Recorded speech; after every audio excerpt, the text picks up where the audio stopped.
Everyone, welcome back. कल के video tutorial में हमने बात की थी कि हम कितने तरीकों से जो है वो CSS के अंदर स्टाइलिंग को ऐड कर सकते हैं। और आज हम पढ़ेंगे यूज इफेक्ट हुक के बारे में। यूज इफेक्ट हुक भी उतना ही ज्यादा इम्पोर्टेंट है जितना यूज स्टेट हुक है। यूज इफेक्ट हुक को हम आज रियल लाइफ एग्जांपल्स के साथ देखेंगे कि जब भी हमें रियल लाइफ में यूज इफेक्ट का हुक करना पड़ता है तो हम मतलब किस चीज के साथ यूज करते हैं यूज इफेक्ट को। तो ये आपके लिए बोनस होगा, हम रियल लाइफ एग्जांपल देखेंगे। वीडियो के एंड में मैं आपको एक बात बताऊंगा कि कल के वीडियो में हम क्या देखने वाले हैं। आपको बहुत ही मजा आएगा वो सुनकर। तो उस वीडियो को स्किप मत कीजिएगा, वीडियो को लास्ट तक जरूर देखिएगा। तो यूज इफेक्ट हुक क्या होता है इसके बारे में आज हम पढ़ेंगे डिटेल के साथ। तो बिना टाइम वेस्ट किए चलते हैं वीडियो की तरफ। Let's get started.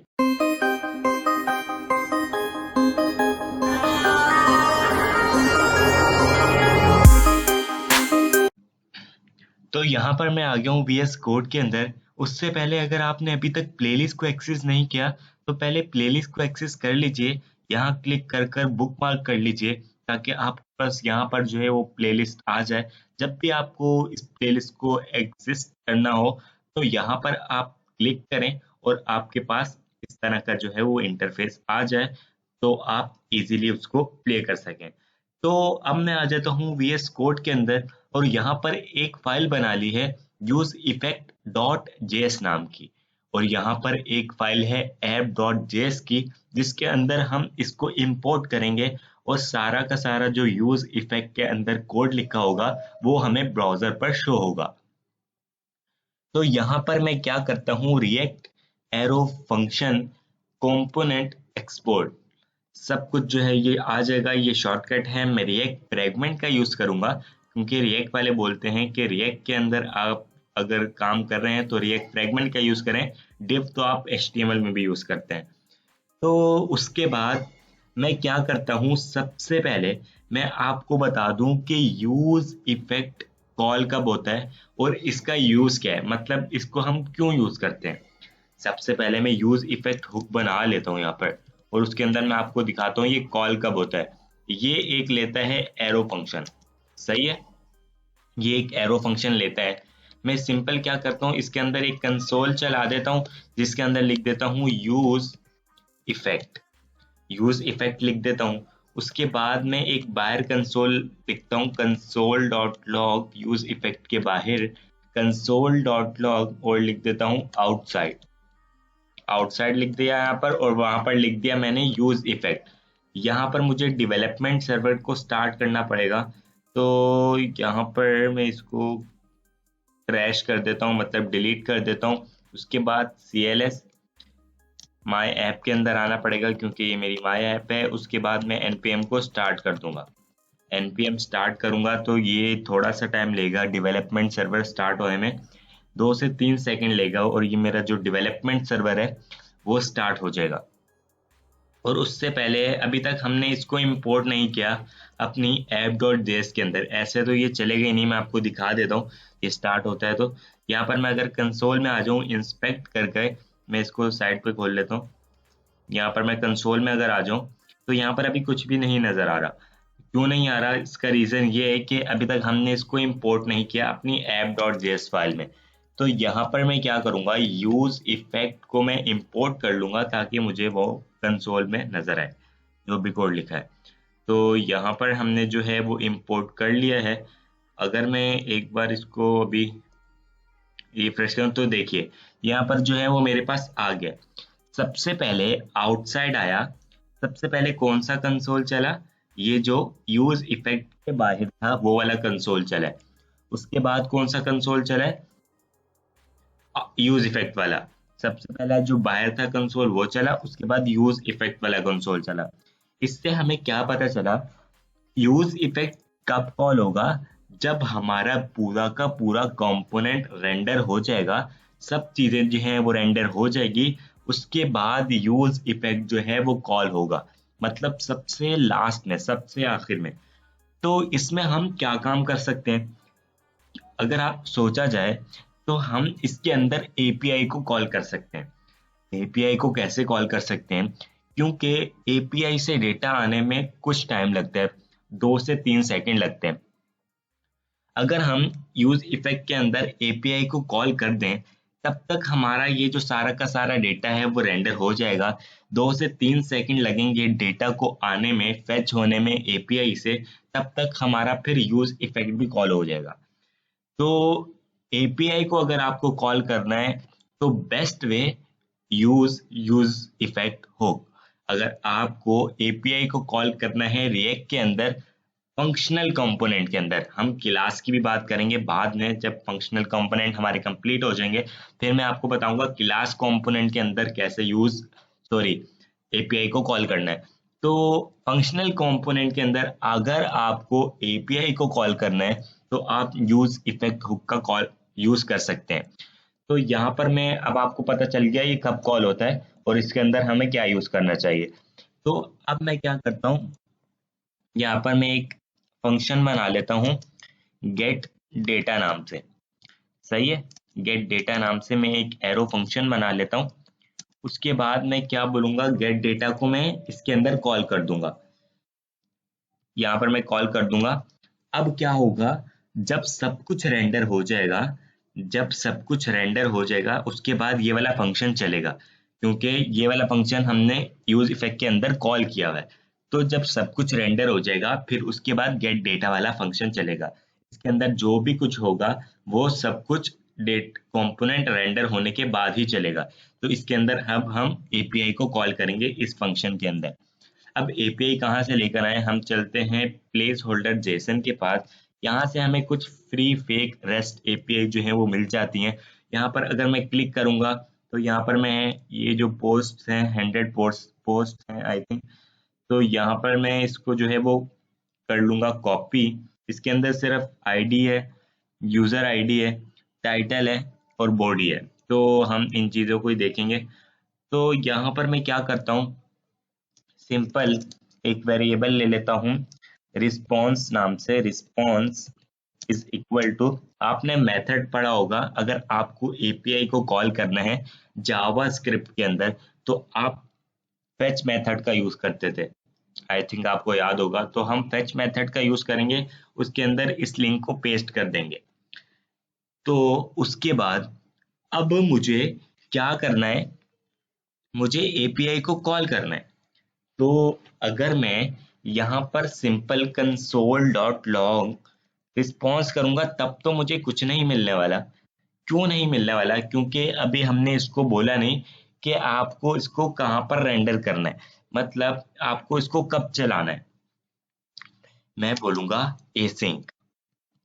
एसिंक क्या है, एसिंक का मतलब ये है कि जब तक मैं आपको ना बोलूं, जब तक मैं आपको ना बोलूं, गौर से सुनेगा, जब तक मैं आपको ना बोलूं तब तक आपने इस फंक्शन को कॉल नहीं करना। जब तक आपको ना बोलूं तब तक आपने इस फंक्शन को कॉल नहीं करना। आपने क्या करना है, आपने वेट करना है। किसका वेट करना है, एपीआई का, मतलब रिस्पॉन्स का वेट करना है। तो रिस्पॉन्स का वेट करेंगे और हम इधर क्या करेंगे, let data is equal to response का जेसन में भी कन्वर्ट होने का हम वेट करेंगे। तो जेसन में ये कन्वर्ट होगा उसका भी हमें वेट करना पड़ेगा। तो यहाँ पर मैं लिख देता हूँ अवेट। अगर आपको नहीं समझ आया तो मैं एक बार दोबारा समझाता हूँ, 1 मिनट। कंसोल डॉट लॉग में डेटा लिख दूंगा, सिंपल। तो मैंने बोला भाई जब तक मैं आपको ना बोलूँ एसिंक, जब तक मैं आपको ना बोलूँ तब तक आपने इस फंक्शन को कॉल नहीं करना। आपने क्या करना है, जब तक आपको ये डेटा नहीं मिल जाता, जब तक आपको ये डेटा आने में 2 से 3 सेकंड लगेंगे तब तक आपने वेट करना है। जैसे ही आपको डेटा मिल जाता है उसके बाद आपने इसको रिस्पॉन्स में जेसन जेसन में कन्वर्ट करना है डेटा को, फिर उसका वेट करना है। फिर आपको जब मिल जाए तब आपने इसको कंसोल कर देना है। सिंपल, मैंने इतनी सी बात कही है उसको। अगर मैं यहाँ पर देखूं तो यहाँ पर मेरे पास जो है वो सारा का सारा डेटा जो है वो 100 पोस्ट जो है वो आ चुकी हैं। आप देख ही रहे हैं कि मेरे पास सारा का सारा डेटा जो है वो आ चुका है। अब मैं क्या करता हूँ, मुझे सिंपल इसको अब रेंडर करना है यहाँ पर अपने ब्राउजर पर। तो उसके लिए मैं क्या करूँगा, मुझे चाहिए होगा एक, मैं इसको ना स्टेट वेरिएबल में स्टोर कर दूंगा इस सारे के सारे डेटा को। और मैं उस स्टेट वेरिएबल को अपने इस कंपोनेंट के अंदर जो है वो स्टोर कर दूंगा। सही है। अगर आपको नहीं समझ में आया तो मैं आपको बताता हूँ। तो यहाँ पर मैं एक यूज स्टेट बना लेता हूँ। अब आपको पता चल रहा होगा कि हम कैसे आहिस्ता आहिस्ता सारी चीज़ों का यूज हो रहा है जो हमने पिछले ट्यूटोरियल्स में पढ़ चुके हैं। तो वीडियो के एंड में मैंने आपको एक बोनस भी बताना है, आप जरूर सुनिएगा, वीडियो को स्किप नहीं कीजिएगा। तो यहाँ पर अब मैं क्या करता हूँ, यहाँ पर मैं एक डेटा नाम का वेरिएबल बना लेता हूँ और यहाँ पर अपडेटेड स्टेट जो होगी आपको पता है वो होगी सेट डेटा, और यहाँ पर यूज स्टेट। अब यूज स्टेट की करंट वैल्यू क्या होगी? यूज स्टेट की करंट वैल्यू होगी एम्प्टी एरे, क्योंकि ये स्टेट, ये जो पूरा डेटा है ये एक एरे में स्टोर है। एक एरे के अंदर मल्टीपल ऑब्जेक्ट्स हैं, तो ये एक एरे में स्टोर है।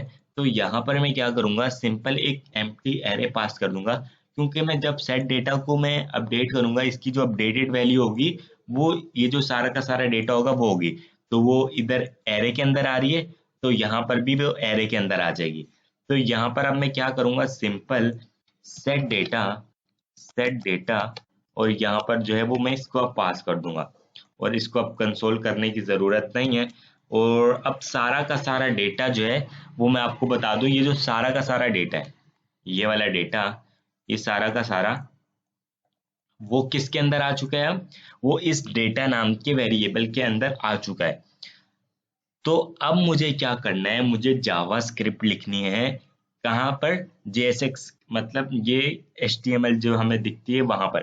तो यहाँ पर मुझे लगानी पड़ेगी करली ब्रैकेट, और मुझे क्या करना है, डेटा डॉट मैप। अब मैप क्या है? मैप एक हाई ऑर्डर एरे मेथड है।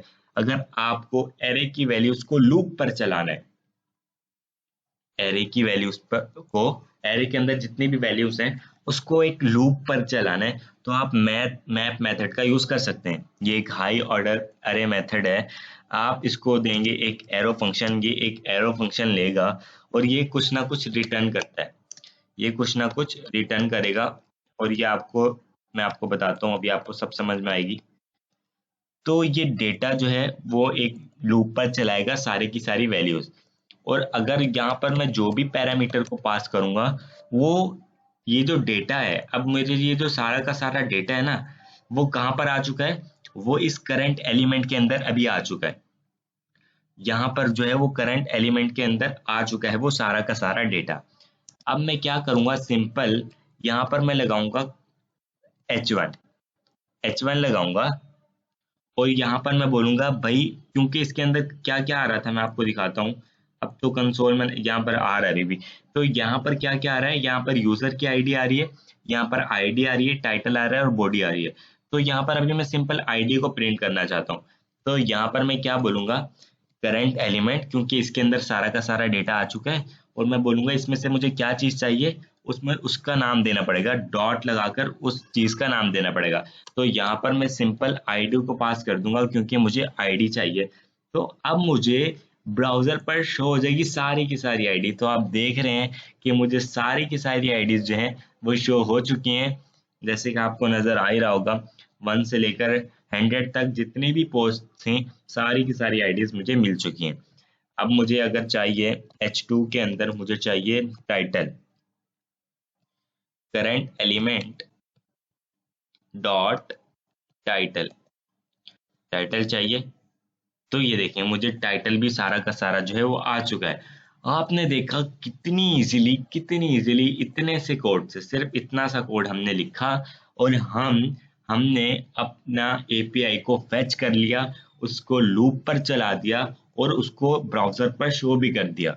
कितने से कोड से, रिएक्ट के अंदर अगर हमने एपीआई को कॉल करना है तो आपको सिर्फ इतना सा कोड लिखना पड़ेगा और आप एपीआई को फेच कर सकते हैं। तो आई होप कि आपको आज का वीडियो पसंद आया होगा। अगर वीडियो थोड़ा सा भी हेल्पफुल लगा हो तो प्लीज़ वीडियो को लाइक कर दीजिएगा, और चैनल पर न्यू है तो प्लीज़ चैनल को सब्सक्राइब कर दीजिएगा। और आपके लिए बोनस ये है कि कल के वीडियो में हम एक प्रोजेक्ट देखेंगे, रिएक्ट का फर्स्ट मिनी प्रोजेक्ट। वो आपके लिए एक चैलेंज के तौर पर होगा। मैं सिर्फ कल की वीडियो में आपको ये बता दूंगा कि आपको क्या क्रिएट करना है, और किस तरह से मैं आपको दिखा दूंगा कि क्या किस तरह से जो मैंने आपके लिए बना कर रखा हुआ है वो आपको किस तरह से क्रिएट करना है, वो आप खुद ही क्रिएट करेंगे। उससे नेक्स्ट वीडियो में हम उसका सॉल्यूशन देखेंगे। वो वीडियो आपको तब तक नहीं देखना, तब तक जब तक आप उसको खुद से ट्राई नहीं कर लेते, खुद से बनाने की कोशिश नहीं कर लेते। वो किसकी बेस पर होगा, वो जो हम कुछ हमने पढ़ लिया अभी तक, ये चीजें जो पढ़ ली, तो उसकी बेस पर ही होगा। तो आपने अभी तक इस प्लेलिस्ट को एक्सेस नहीं किया तो प्लेलिस्ट को एक्सेस कर लीजिए, क्योंकि तब तक आप वो प्रोजेक्ट नहीं बना सकते जब तक आपको ये चीज़ों के बारे में पता नहीं होगा। तो अभी के लिए इस वीडियो में इतना ही। Thank you so much guys for watching this video, and I will see you next video. Take care.